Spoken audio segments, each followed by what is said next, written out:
এই যে মা, এই যে মা, এই দেখো। বাবা ভালো লাগতেছে বাবা? ভালো লাগছে তোমার? এই পাগল শিকল ছাড়া ঘুরতেছে কেন? হ্যাঁ সিস্টার, হসপিটালের লোকজন কোথায়? আমার অ্যাপ্রন কোথায়? ইনজেকশন কোথায়? পাগল কিভাবে ছাড়া পেলো? কি বলতেছে আমার ছেলে? ওরে আল্লাহ। কি ব্যাপার আন্টি? আপনি কাঁদতেছেন কেন? আমার ছেলে আমার আন্টি ডাকে রে। আন্টি, আপনি পেশেন্টের সামনে কাঁদবেন না। পেশেন্ট হসপিটালে থাকতে পারবেন না, ডিপ্রেশনে চলে যাবে। প্লিজ থামুন। আচ্ছা আচ্ছা ঠিক আছে, আপনি সাইলেন্ট মোডে কাঁদুন। বাবা সাইলেন্ট করে কাঁদতে পারতেছি না রে বাপ। না পারলে ভাইব্রেশন মোডে কাঁদুন।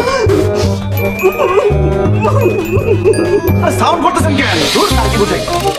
এই সিস্টার এখানে বসে আছো, আন্টিকে থামতে বলো। আর পাগলটা ধরো না কেন? এখানে সিস্টার কে? কে? তুমি?